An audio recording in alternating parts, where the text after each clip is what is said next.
પૂજ્ય ડૉક્ટર બાબા સાહેબ આંબેડકરે આ ગામની મુલાકાત લીધી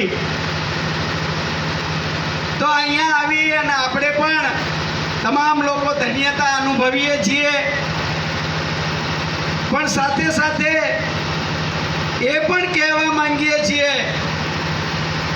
કે બાબા સાહેબે તો ઘણું કર્યું છે, ઘણી આજે આપણે જે કંઈ ભોગવી રહ્યા છીએ, જે કંઈ સારી રીતે જીવી રહ્યા છીએ, એ પૂજ્ય ડૉક્ટર બાબા સાહેબ આંબેડકરના કારણે આપણે બધું મેળવી રહ્યા છીએ। એ સંવિધાન થકી જે આપણને મળ્યું છે, પણ આઝાદીના 76 વર્ષથી પણ વધુ સમય થયો છતાં એ લોકોને જ્યારથી આપણને કંઈક મળવાનું શરૂ થયું ત્યારથી આ મનુવાદી તાકાતોને એમના પેટમાં તેલ રેડાયેલું છે અને એ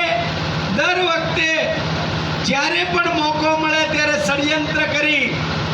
અને અનુસૂચિત જાતિ જનજાતિના લોકોને કેમ ફરીવાર ગુલામ બનાવવા, કેમ ફરીવાર એમને એ સોસાયટીઓમાંથી પાછા એમને ચાલીઓમાં મોકલવા અથવા તો ગામડામાં જે પોતાનો ધંધો અને પોતે જે આગળ વધી રહ્યા છે એને પાછી ખેતીમાં કોઈકની ગુલામી કરવા કેમ મોકલવા, એ પ્રકારના ષડયંત્રો આ અત્યાર સુધી ચાલેલી, એ ચાહે કોંગ્રેસની હોય, ભાજપની હોય કે અન્ય કોઈ પણની હોય, એ કેન્દ્ર અને રાજ્યોની સરકારે આ પ્રકારના ષડયંત્રો ચલાવ્યા છે।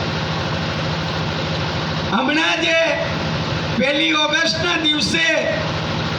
જે સુપ્રીમ કોર્ટનો ચુકાદો આવ્યો છે, એ ચુકાદાના માધ્યમથી જો એ લોકો સંસદમાં બિલ લાવે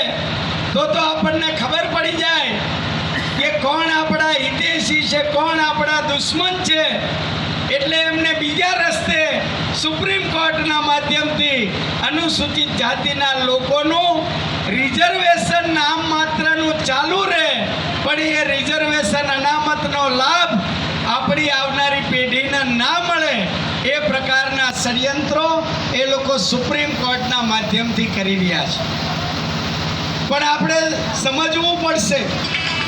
કે પંજાબની મેટર હતી।